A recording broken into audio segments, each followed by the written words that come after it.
अब लगभग अंतिम पड़ाव में पहुंच चुका है। आप सभी जानते हैं कि जिस प्रकार से माननीय योगी जी की सरकार 5 साल से काम कर रही है और किसी से छिपा हुआ नहीं है। जिस प्रकार से आदरणीय योगी जी ने प्रदेश के अंदर एक सुशासन देने का कार्य किया है, राम राज्य स्थापित करने का काम किया है, आपका और हमारा सम्मान बचाने का काम किया है। और जिस प्रकार से आप देख रहे हैं कि समाजवादी सरकार के अंदर 2017 से पहले क्या हालात थे, न मोटर सुरक्षित थी, न बहन सुरक्षित थी, न हमारी बहन बेटियां सुरक्षित थी।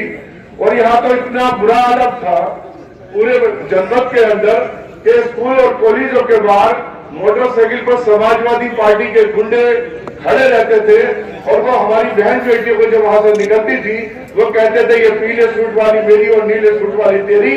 आज किसी की औकात नहीं, योगी जी के सरकार में जिले में नहीं पूरे प्रदेश में कहीं ऐसी हरकत करके दिखा दे।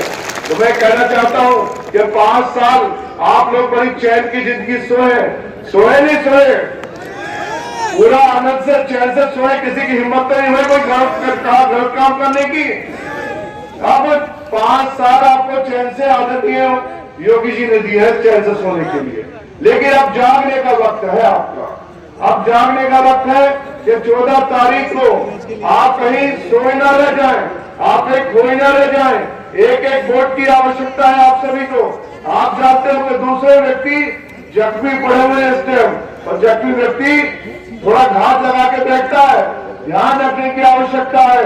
वैसे इस क्षेत्र के अंदर जिस प्रकार से आप सभी का सहयोग मिल रहा है, आप सभी का विश्वास मिल रहा है, मुझे लगता है कि ये डोगावा सीट एक इतिहास रचने जाएगी। मैं यहाँ भी अभी एक हमारी जाट समाज की जो मीटिंग हुई थी, ये जाट लैंड कहलाता है रजबपुर के अंदर। उसके अंदर आप सभी ने देखा कि किस प्रकार से जाट समुदाय के प्रत्येक जो गांव से हर मस्जिद व्यक्ति, प्रधान, बीडीसी मेंबर और तमाम खचाखच भरा हुआ वो मंच आपने देखा होगा, कुर्सियां डली हुई देखी होगी, चारों तरफ लोग देखे होंगे। उससे ये तस्वीर बिल्कुल साफ हो गई कि भारतीय जनता पार्टी के साथ जाट बिरादरी पूर्ण रूप से खड़ी हुई है।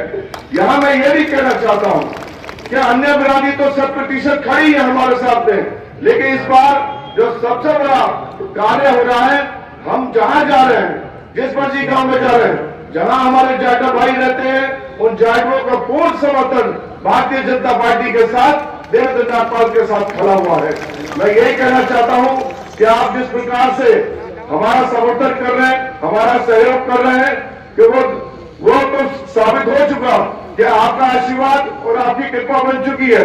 अब आपको जल्द से जल्द ये काम करना है, ऐसे लोगों को चिन्हित करना है जो आपके बीच में, हमारे बीच में फूट डालने का काम करते हैं। बस अपनी चारों तरफ निगाह बनाए रखना और उस दिन एक एक वोट डलवाने का काम करेंगे। जैसे कि आपने देखा है, विधायक रह के मैंने आपकी सेवा की है, सांसद बनकर सेवा की है, और अश्विन नागपाल ने पूरे राष्ट्रीय पुरस्कार प्राप्त किए हैं। इसी विकास पूरी नौगावा को सुधारने का काम करेंगे। सभी को नमस्कार, सबको धन्यवाद करता हूँ। श्री जयदेव सिंह और ठाकुर पूर्व विधायक जेपी सिंह जी ज्वाइन करेंगे पार्टी। आदरणीय अध्यक्ष जी आ जाए।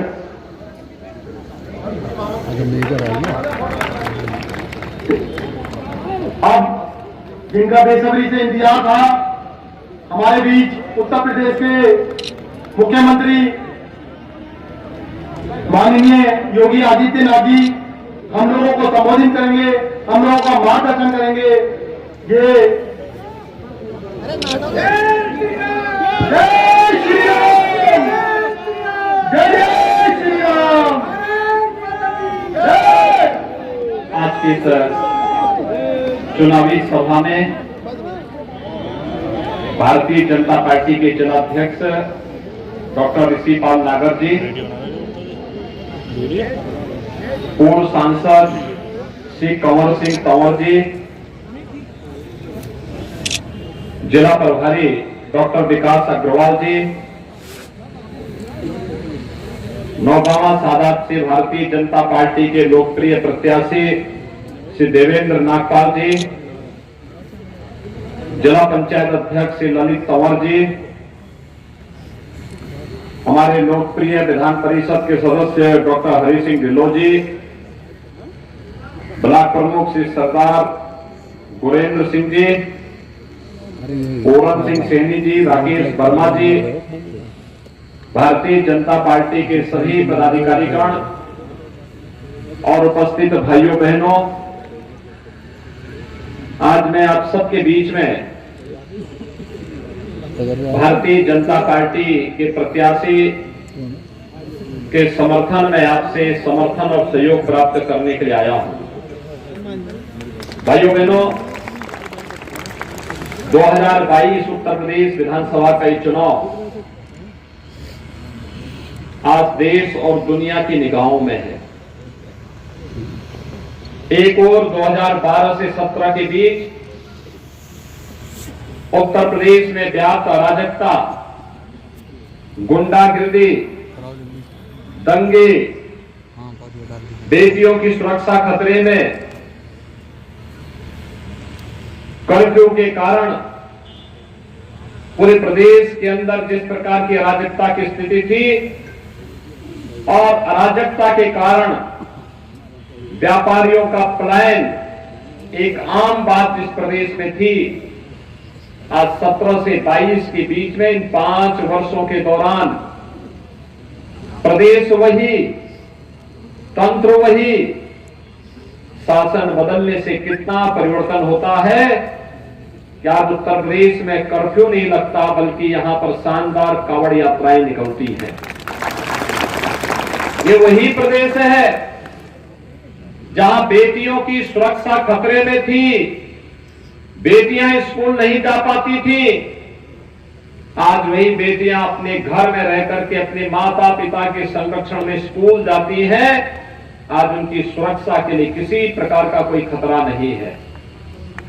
भाइयों बहनों, जिस प्रदेश से व्यापारी और उद्यमी पलायन कर रहे थे, आज उत्तर प्रदेश फिर से प्रगति के पथ पर आगे बढ़ते हुए बेहतरीन सुरक्षा व्यवस्था के माध्यम से देश और दुनिया के हर निवेशक के लिए न केवल निवेश करने का एक बेहतरीन गंतव्य बना है, बल्कि यही उत्तर प्रदेश है जिस उत्तर प्रदेश के अंदर आज जो व्यापारी कभी पलायन कर गए थे वापस आते हैं और प्रदेश से अब पलायन नहीं बल्कि उत्तर प्रदेश में प्रगति होती है। ये बदलाव देश और दुनिया के लिए आश्चर्यजनक भी दिखता है। क्या उत्तर प्रदेश में लोग प्रगति कर रहे हैं? क्या उत्तर प्रदेश में कर्फ्यू और दंगे नहीं होते हैं? ये लोगों के लिए कौतूहल का विषय है और इसीलिए मैं आपसे कहने के लिए आया हूं। आपने 5 साल समाजवादी पार्टी के अराजकता और भ्रष्टाचार के देखे हैं, आपने 5 साल विकास और सुशासन की भारतीय जनता पार्टी की सरकार के भी देखे हैं।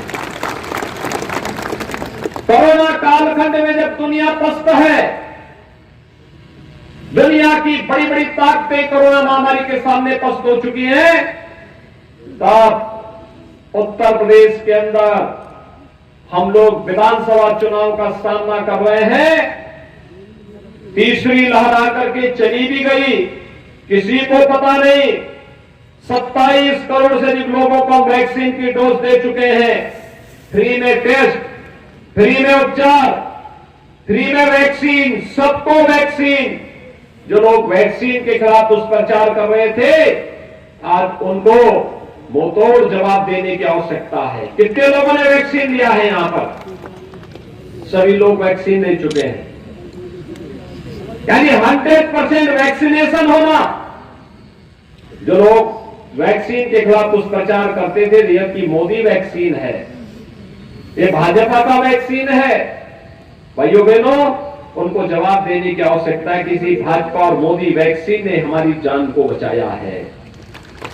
और डबल इंजन की सरकार है तो महामारी के दौरान डबल डोज राशन की भी गरीबों को उपलब्ध की जा रही है। कहां जाता था पहले ये पैसा? ये राशन का पैसा, ये सड़कों का पैसा, ये कॉलेजेस का पैसा, आईटीआई का पैसा, ये विकास का पैसा। 45 लाख से अधिक गरीबों को एक एक मकान दिया गया।